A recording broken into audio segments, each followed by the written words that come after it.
저는 목회를 생각하면 가슴이 뛰는 목사입니다. 특별히 설교가 더 그렇습니다. 그러나 목사에게 설교는 특권이자 고통이고요, 고뇌고 힘겨운 작업입니다. 책상에 앉아 있다고 설교가 나오는 건 아니고, 생각을 오래 한다고 설교 한 편이 뚝 떨어지는 것도 아닙니다. 그래서 늘 한 주에 우리 설교를 붙잡고 씨름을 합니다. 설교 중에 가장 어려운 설교가 뭐가 있을까라고 생각을 해보니까 저도 한번 해봤는데, 그것이 고별 설교입니다. 뉴질랜드에서 20여 년 목회한 한 교회에서 마지막 설교하려고 했을 때 쉽지 않았던 것을 기억합니다. 할 말이 없어서가 아니에요. 말은 너무 많은데 이것을 어떻게 감정을 절제하고 격려하고 위로하고 앞으로의 미래의 비전을 또 도전하고 어떻게 설교할지가 쉽지가 않았습니다. 오늘 사도행전 20장 우리 17절에서 35절까지의 말씀은 사도 바울의 고별 설교입니다. 특별히 이 설교가 중요한 부분은 사도행전에 기록된 설교들 중에 성도들을 대상으로 한 유일한 본문입니다. 3년을 목회했던 에베소 교회, 바울은 두란노 서원에서 주야로 말씀을 가르쳤어요.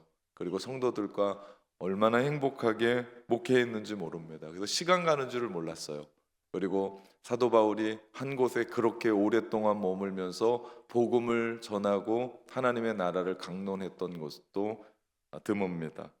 오늘 바울은 아시아에서 지체하지 않고 오순절에 예루살렘에 도착하기 위해 급히 가야 하기에 에베소를 다시 방문하지 못하는 상황이었습니다. 그래서 바울은 에베소에서 약 50km 떨어진 밀레도라는 곳에 사람들을 보내서 에베소 장로들을 초청합니다. 그리고 마지막 고별 설교를 합니다. 그래서 오늘 본문이 더 뭉클한 마음으로 읽을 수밖에 없는 설교의 한 편입니다.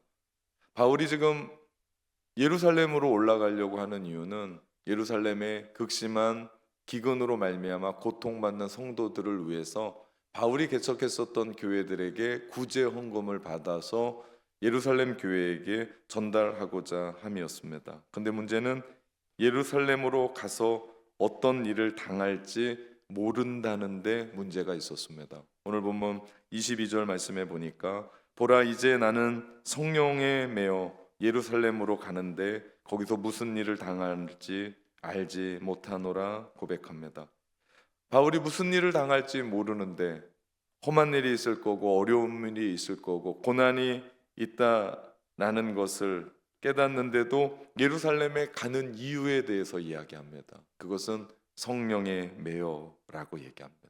즉 성령의 인도하심을 받기에 예루살렘으로 올라갈 수밖에 없는 성령의 강력한 메시지가 있었기 때문에 사도 바울이 올라갑니다. 주변에 사도 바울을 사랑했던 사람들이 말립니다. 기도해 보니까 성령이 예루살렘에 올라가면 투옥된다 그러고 환란이 기다린다라고 얘기합니다. 올라가면 안 됩니다 라는 소리를 듣습니다. 만약 바울이 인간적인 입장이었었다면 굳이 가지 않아도 됩니다. 기도하는 사람들이 말리고 있어요. 그리고 성령이 올라가면 이런 일이 있을 거다라고 얘기해 준 상황입니다. 그럼에도 불구하고 바울 안에 있었던 그 성령의 음성에 바울은 순종합니다. 두 이야기가 상충해요. 바울 안에 있는 성령님은 바울로 하여금 무슨 일을 당할지 모르지만 가라. 한쪽에 바울을 사랑했던 사람들은 마치 예수님이 십자가 지셔야 된다고 했을 때 수제자였던 베드로가 주님 안 됩니다 라고 막아섰던 것처럼 예루살렘에 올라가면 투옥이 있을 거고 환란이 있을 겁니다. 가지 말아야 됩니다.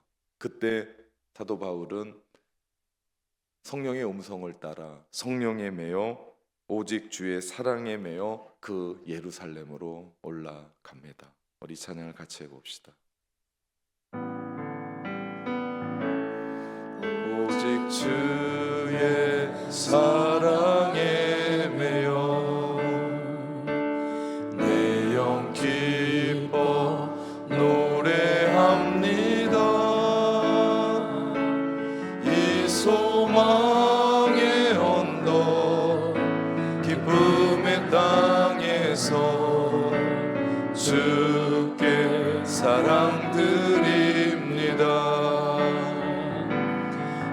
오직 주의 임재 안에 갇혀 내 영 기뻐 찬양합니다.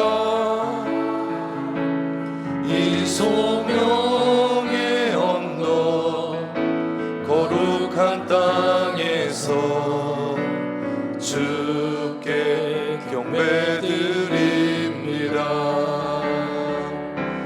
주께서 주신 모든 은혜 나는 말할 수 없네. 내 영혼 즐거이 주 따르렵니다. 주께 내 삶 드립니다. 사도 바울이 고별 설교하면서 예루살렘으로 성령에 매여 올라가는 이 장면을 묵상하는데 눈물이 나더라고요. 내 맘대로라면 굳이 가지 않아도 됩니다. 뭐 그것이 뭐라고. 근데 지금 바울을 움직이고 있는 분이 누구십니까? 성령님이셨습니다. 우리도 이럴 때가 있어요. 이해가 안 돼요. 합리적이지 않습니다. 도저히 내 생각과 엉뚱한 방향으로 가고 있고 손해가 뻔한데 고난이 있을 건데 아픔이 있을 건데 우리를 그런 방향으로 이끌어 갈 때 우리는 어떻게 해야 되나? 여러분 방법이 없습니다. 순종하는 그 길밖에 없습니다. 제가 오랫동안 목회했던 오클랜드를 떠나 한국으로 온다고 할 때 많은 사람들이 반대를 했습니다. 네가 왜 굳이 한국으로 가냐? 10년이면 강산이 변하는데 강산이 2번 변했던 23년의 세월을 거기에서 보낸. 그리고 어디 가냐고 물어보면 목포라고 얘기를 합니다. 아니 서울도 아니고 목포라고 얘기를 합니다. 아이들도 이제 갓 대학교 1학년에 갔고 고3, 고2 아이들 데리고 와야 되는 입장이었습니다. 세상적인 입장이면 살짝 그 아이들 두고 올 수 있는데 목회자 가정이기에 편법을 쓸 수가 없었습니다. 데리고 왔습니다. 세상적인 입장에서는 움직이면 안 됩니다. 아니 움직일 수도 없는 상황이었을지도 모릅니다. 그런데 하나님은 부족한 저희 가정을 한국으로 인도하셨습니다. 이해하지 못하는 성령의 음성이었고 이끄심이었습니다. 저와 제 아내는 순종할 수밖에 없었습니다. 물론 어려운 일이었고 힘겨운 일이었습니다. 그렇게 해서 왔던 한국의 목포의 사역, 귀한 하나님의 교회 만나게 하셨고 하나님의 사역을 하나님의 은혜로 이루어 가고 있습니다. 그리고 우리 고3, 고2로 데리고 왔던 아이들이 지난주에 오클랜드 대학에 합격해서 뉴질랜드로 들어갔습니다. 지난주에 인천공항에 잠시 다녀왔는데 저는 어떤 면에서는 그런 부분으로는 단호합니다. 아주 바늘로 찌러도 피 한 방울 안 나는 것 같은 사람. 근데 제 아내는 아이들을 붙잡고 부둥켜 안고 울고 불고, 제가 공항에서 제 아내의 어깨를 두드리면서 다독였습니다. 그리고 위로해 줬습니다. 그리고 한마디 했습니다. 아니 동네 창피하게 왜 그러냐. 하나님이 하시는 일은 늘 놀랍기만 합니다. 신비합니다. 그리고 근사합니다. 우리가 순종하기만 하면 하나님은 고난의 길이고 이해할 수 없는 길일지 모르지만 그 일을 이루시고 주님이 만들어 가십니다. 주님이 옳습니다. 그 길이 맞습니다. 그리고 대단합니다. 누구든지 성령을 막아설 수가 없어요. 또한 성령을 대신할 수도 없습니다. 우리는 그저 성령의 음성을 듣고 순종할 뿐입니다. 다른 방법은 없습니다. 올 한해 우리 공동체는 하나님의 비전을 품고 전진하라라고 하는 주제로 전진하고 있는 중에 있습니다. 그 전진에는 중요한 전제가 붙습니다. 생각해 보니까 오늘 구호를 안 외쳤네요. 네, 우리 구호 외치면 믿음으로의 전진, 1%의 전진. 그 믿음으로 전진한다라고 하는 그 단서에는요, 우리가 성령의 음성에 믿음으로 반응하겠습니다. 그럴 때 우리는 성령의 힘으로 1%의 전진이 우리의 삶 가운데 있을 줄 믿습니다. 그렇다면 바울이 어떻게 성령의 음성을 듣고 쉽지 않은 그 길에 순종하기로 결단할 수 있었을까? 저는 오늘 본문을 읽어가면서 몇 가지 중요한 힌트를 보게 됐어요. 19절의 말씀인데요. 곧 모든 겸손과 눈물이며 유대인의 관계로 말미암아 당한 시험을 참고 주를 섬긴 것과, 여기에서 주를 섬겼다라고 하는 얘기가 목회입니다. 목회를 그렇게 한 거예요. 목회를 다른 말로 말하면 섬김입니다. 제가 성도 한 분을 섬기는 건 제가 목회하면서 주님을 섬긴다라는 마음으로 목회합니다. 그분이 누구든, 가졌든 못 가졌든, 행색이 어떻든, 어린아이든 나이가 들든, 어떤 직분을 갖고 있든, 저는 그 한 사람이 주님으로 보고 주님으로 섬깁니다. 이것이 저는 목회입니다. 목회가 그 한 사람의 신앙의 태도고 자세입니다. 인격입니다. 바울이 그런 목회를 했어요. 저는 교회에서 섬기는 분들을 보면요, 드러나지 않거든요. 저 구석에서 이름도 없이 빛도 없이, 누가 그렇게 알아주지도 않는데도 그렇게 주님 앞에 헌신하고 충성하고 봉사합니다. 그분의 신앙이고요, 그분의 인격이고요, 주를 향한 그분의 태도고요, 자세라고 봅니다. 모든 게 그래요. 목회든 여러분이 섬기고 희생하는 삶이든 그분의 삶이에요. 절대로 동떨어져 있지 않습니다. 곧 그분이에요. 곧 그분의 신앙이에요. 곧 그분의 신앙 생활입니다. 바울의 목회가 어땠습니까? 19절 말씀을 다시 보면 모든 겸손과, 바울의 목회는 겸손의 목회였습니다. 목회는 겸손해야 돼요. 겸손하고 또 겸손해야 합니다. 설교는 하나님의 진리의 말씀을 전하는 거예요. 근데 이 진리의 말씀이 아주 날카로워요. 그래서 겸손이라는 그릇에 담아서 이것이 전달돼야 다치지 않아요. 아프지 않아요. 그래서 목회하면 겸손해야 됩니다. 그래서 주를 섬기는 자들은 겸손해야 돼요. 겸손이 뭡니까? 나 자신을 생각하지 않는 거예요. 나를 드러내지 않는 거예요.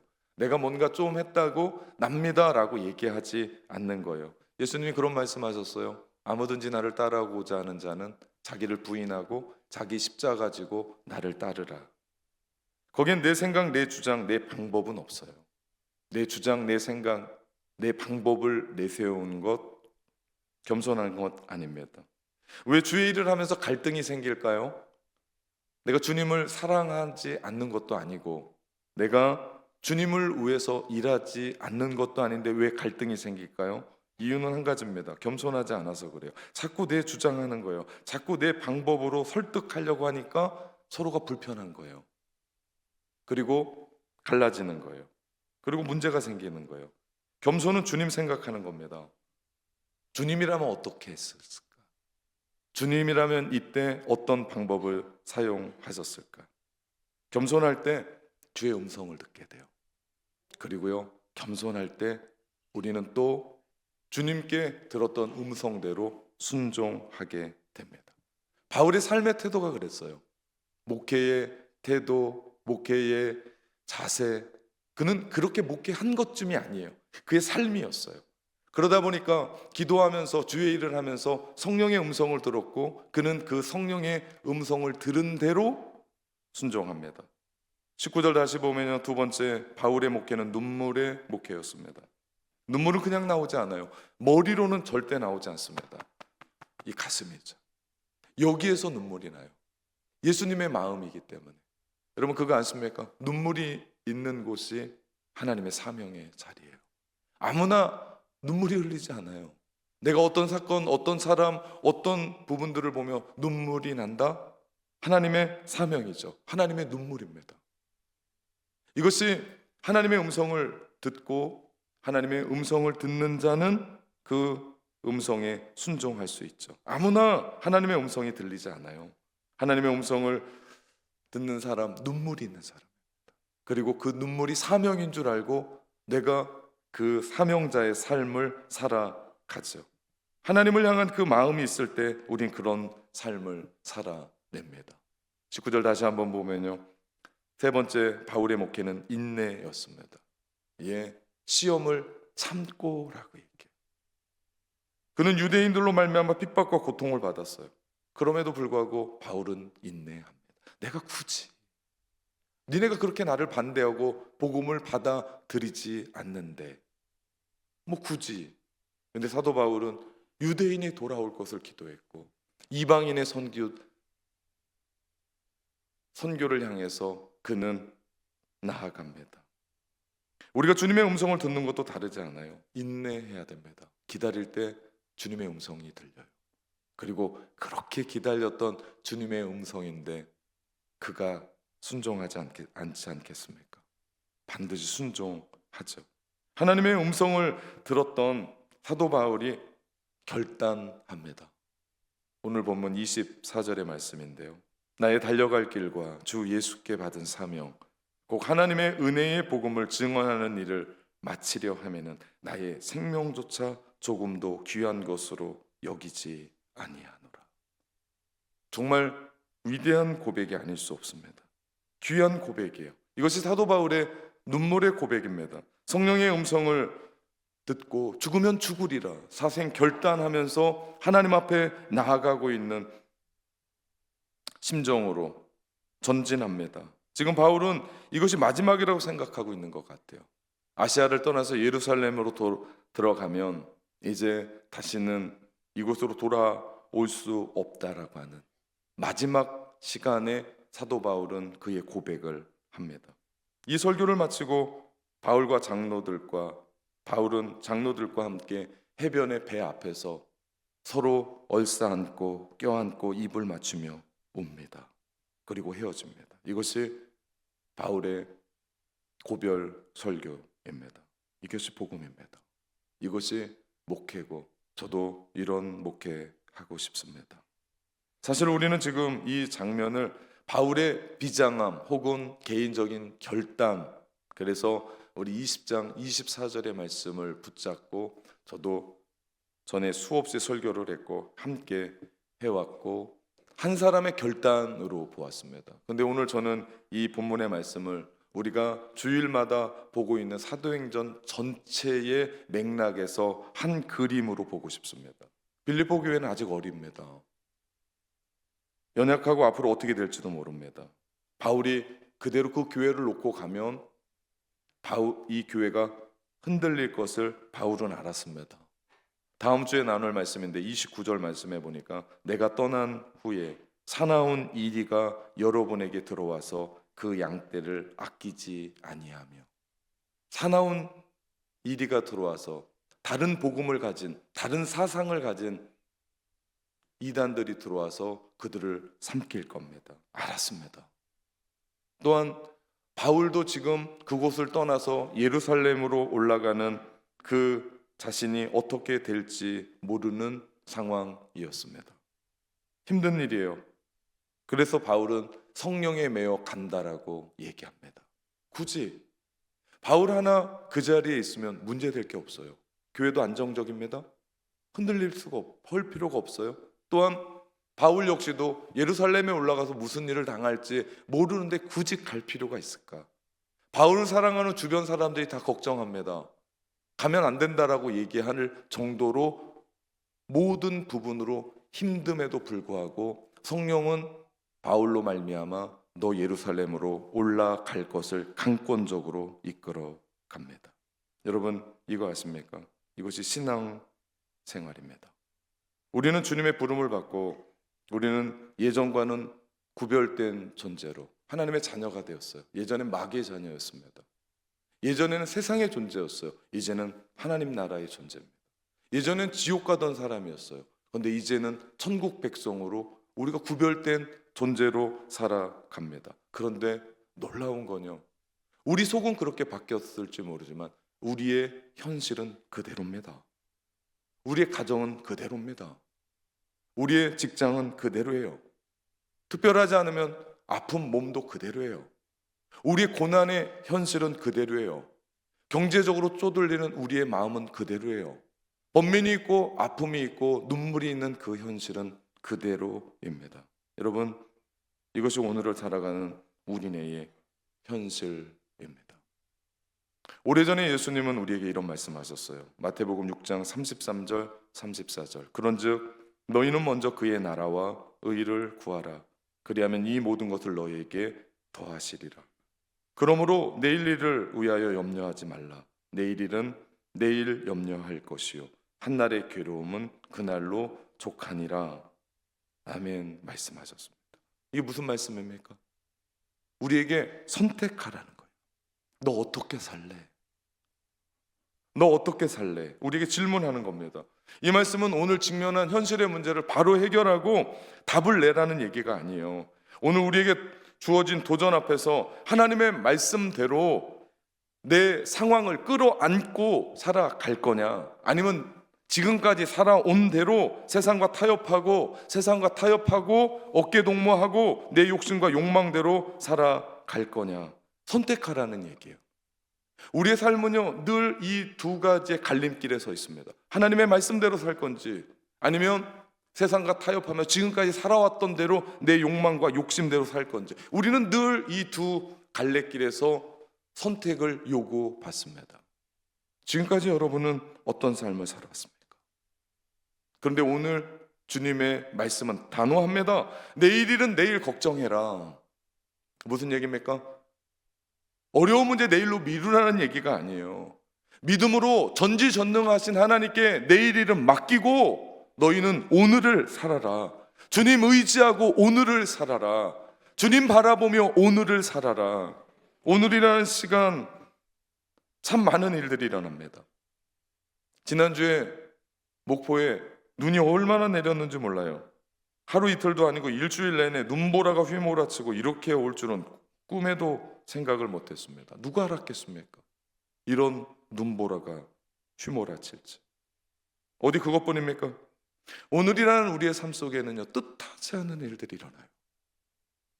갑자기 건강 진단했는데 큰 병원으로 가래요. 벼랑간 몸이 아파요. 벼랑간 인생에 문제가 생겨요. 건강했던 부모님이 아파요. 자녀들이 문제가 생겨요. 우리의 삶에 고난도 생기고 아픔도 있고 환난도 있어요. 내가 수술을 해야 되고, 내가 항암을 해야 되고, 내가 어떤 보조 기구를 신세를 져야 되는 그런 나의 문제 앞에서 나에게 그러면서도 우리의 삶에는 어려움과 아픔으로 눈물을 흘립니다. 여러분, 이것이 우리의 인생이에요. 아프지 않은 인생이 없습니다. 눈물이 없는 가정이 없어요. 오늘 일부 예배 이 설교를 들으면서 한 남자 성도님이 안경을 벗고 연신 눈물을 훔치는 거예요. 여러분, 일부 예배를 오신 분이 계시는지 모르겠지만 일부 예배는 제가 순교하듯이 설교를 해요. 아무런 반응이 없으세요. 오늘 1분 영상 주님의 이름으로 축원합니다. 여러분은 아멘 하잖아요. 그분들은 아멘 아무도 안 하세요. 진짜 어려운 설교입니다. 그런데도 오세요. 근데 놀라운 건 그 남자 성도님이 오늘 이 설교를 듣고 우시는 거예요. 계속 우십니다. 이게 우리의 인생이에요. 하루에도 오늘이라는 시간이 우리에게 무슨 일이 일어날지 모릅니다. 그렇기 때문에 그 일이 내 잘못으로 일어난 일이 아니라는 거예요. 그렇기 때문에 오늘 우리에게 일어나는 그 일이, 닥친 일이, 모든 일이 불행해서 생긴 일이 아니라는 거예요.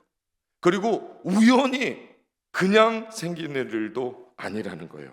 이 모든 것은 하나님이 우리 인생을 만들어 가고 계심을 우리는 주님 안에서 믿습니다. 이것이 믿음으로 살아가는 사람들의 고백이에요. 그것이 기쁜 일이든 그것이 슬픈 일이든, 그것이 고난이든 그것이 행복이든, 믿음으로 교회 다니는 이유는 그 모든 것을 주님의 안목으로 해석하겠다는 거예요. 제가 신방 가면 그냥 말씀 전하고 차 한잔 마시고 나가는 신방은 안 합니다. 그건 오래전에 그만뒀던 신방이에요. 신방 가면 오랫동안 그분의 얘기를 듣습니다. 한마디도 안 해요. 추임새만 넣어요. 아, 그러셨군요. 어렵겠네요. 그러면서 그분의 이야기가 어느 정도 끝나면 저는 그분의 이야기를 성경적으로 새롭게 재해석합니다. 고난을 축복으로, 아픔을 은혜로. 그분은 그 인생에 그 마디가 없어야 된다고 고백을 해요. 아니요, 그거 없으면 당신은 없습니다. 그 아픔의 일들 지우고 싶다고 얘기합니다. 아니요, 그거 없으면 당신은 지금 이런 신앙생활 하지 못할 겁니다. 그렇게 말씀으로 재해석하고 풀어줄 때 그분의 얼굴이 달라집니다. 얼굴이 펴집니다. 여러분, 인생은 사건보다도 해석이라는 말이 있습니다. 우리가 하나님의 안목으로 믿음으로 재해석할 때 하나님의 새로운 은혜가 우리 가운데 있는 줄 믿습니다. 그리스도인은요, 믿음의 안경을 쓰고 사는 사람들이에요. 그건 현재만이 아니에요. 과거에 나에게 일어났었던 그 일, 누군가는 고개를 젓고 그 일은 없어야 되고 그 일은 저주라고 생각하는 그 일도 믿음의 눈을 뜨고 새롭게 볼 때 우리 안에 오늘을 만들어가는 희망이고 그것이 하나님께로 나아가는 길이었음을 우리는 봅니다. 현재도 마찬가지예요. 믿음의 눈을 뜨고 봐야 돼요. 남들이 보던 세상적인 안목으로 잘 될 거다 안 될 거다, 그거는 쓸데없는 얘기입니다. 믿음의 눈으로 오늘을 직시하는 거예요. 그럴 때 우리에게는 미래가 보일 줄 믿습니다. 우리 그리스도인들은 믿음의 안경을 가지고 지금 있는 그 삶을 해석하는 거예요. 그렇기 때문에 우리는 일희일비하지 않아요. 그것 때문에 우리는 지금 실패했다고 실패라고 보지 않아요. 지금 아프다고 보지 않아요. 고난도 고난으로 보지 않습니다. 왜 그렇습니까? 하나님의 믿음의 눈으로 볼 때 우리를 그 삶을 통해서 하나님 앞에 더 든든히 붙잡아 주실 줄 믿기에, 그 일을 통해서 하나님께서 우리에게 새로운 길을 열어 주실 줄 믿기에, 그 일을 통해서 하나님 더 의지하고 주님께 귀의하게 될 줄 믿기에. 여러분, 이게 복 아닙니까? 그러고 보면 우리 인생의 고난도 꼭 필요했었던 것으로, 그거 없으면 지금의 나는 없습니다. 오늘도 마찬가지입니다. 그 고난이 없으면, 즉 오늘 바울이 예루살렘으로 올라가지 않으면 바울은 없어요. 바울은 존재하지 않아요. 하나님은 내 삶에 꼭 필요한 그것을 통해서 주시죠. 여러분, 하나님 밖에 일어나는 일들도 있어요. 악한 일들이에요. 내가 해석할 수가 없어요. 너무나 아파요. 세상에 이런 일이 있을 수가 없어요. 근데 그거 아십니까? 하나님을 사랑하는 자, 그 뜻대로 부르심을 입은 자들에게는 모든 일을 합력해서 선을 이루시는 하나님, 하나님 밖에서 일어났었던 악한 일들도 하나님은 그것을 끌어안으셔서 우리에게 선을 만들어 내시는 줄 믿습니다. 그렇기 때문에 우리는 이 모든 것을 아멘으로 받습니다. 물론 쉽지 않습니다. 눈물이 납니다. 아픕니다. 하나님, 왜 나만 이렇습니까? 힘겹습니다. 억울할 수도 있습니다. 그럼에도 불구하고 우리는 아멘 합니다. 이 사람들이 믿음의 사람들이에요. 이 사람들이 교회 다니는 사람들이에요. 이 사람들이 신앙인입니다. 예수님이 예루살렘에 입성할 때, 왕으로 입성할 때 정말 보잘것없는 나귀를 타고 가시거든요. 그 나귀 풀어올 때 나귀 주인이 묻습니다. 왜 그거 풀어 가시오? 그때 제자들이 주님이 하셨던 말씀대로 이야기합니다. 주가 쓰시겠다 하라. 여러분, 우리 인생에 좋은 것, 행복한 것, 잘난 것, 성공한 것, 그것만 쓰시는 줄 아십니까? 아니요. 우리 아프고 처절하게 실패하고 지금도 생각하면 눈물이 나는 그 고난 주께서 쓰실 줄 믿습니다. 그래서 바울의 고백이 이런 거예요. 주님의 뜻을 이루소서. 나는 주님만 바라봅니다. 나는 주님만 의지합니다.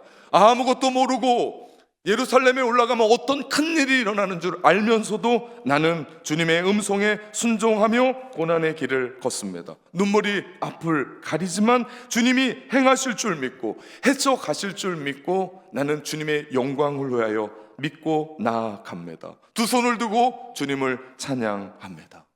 이것이 바울의 고백입니다. 저는 오늘 이 바울의 신앙의 고백이 여러분의 신앙의 고백이 되기를 주님의 이름으로 축원합니다.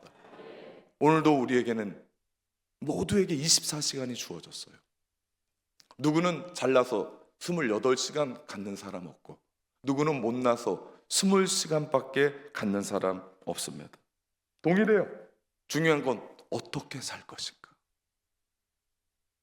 누군가는 오늘이라는 이 시간에 두려움과 나 자신의 욕망을 채우려고 그 시간을 사용하는 사람들도 있을 겁니다.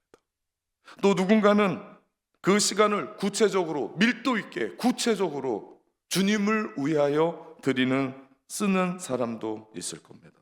여러분은 오늘을 어떻게 사시겠습니까? 누구를 위해, 무엇을 위해 사시겠습니까? 오늘 우리가 오늘이라는 이 시간을 결단해야 돼요. 나는 오직 나를 위해 십자가 지신 그 주님의 십자가 바라보며 주님을 위해 살겠습니다. 주님의 영광을 위해 살겠습니다. 비록 내 환경은 변변치 못하지만, 비록 내 몸은 병이 있지만, 나의 삶엔 고난이 있지만, 환난이 있지만, 그리고 그 길 걸어갈 때 어려움이 있고 남모를 희생이 있지만, 그럼에도 불구하고 나는 주님 바라보며 전진하겠습니다. 이 길이 주님이 걸어가셨던 십자가의 길이고, 우리 그 길 걸어갔을 때 땅끝에서 나를 위해 십자가 지시고 부활하신 주님 만나게 될 줄 믿습니다. 만약에 그 길 다 갔는데 주님 안 나오면 안 돼요. 믿음의 길이라고 내가 그 길 열심히 걸어갔는데, 내 욕망과 내 욕심 가지고 달려갔는데 그 땅 끝에서 주님 못 만나면 끝입니다. 그 길이 아니다라고 돌아갈 수가 없습니다. 이 길만이 주님이 걸어가셨던 십자가의 길이고, 이 길이 우리를 향한 주님의 사랑의 길이고, 그 길만이 소망이고, 그 길만이 희망이고, 그 길만이 영생의 길인 줄 믿습니다. 바울은 주님께 부름받은 이후 단 한순간도 자신 시간을 자기의 썩어질 것으로 허비한 적이 없어요. 그는 항상 저 영혼을 바라보며 영원한 가치를 붙들었던 사람이었습니다. 그렇기 때문에 그 영원하신 주님께서 지금 하라고 하는 그 사명에 집중하여 오늘도 에베소 장로들과 마지막 고별 설교하며 눈물로 이별하며 그는 예루살렘으로 전진합니다. 결국 바울은 로마에서 목이 잘리는 참수형을 당했지만, 지금도 바울의 이야기는 시 공간을 초월해서 영원히 살아서 우리에게 울림이 되는 이유가 바로 여기에 있습니다. 그렇다면 우리가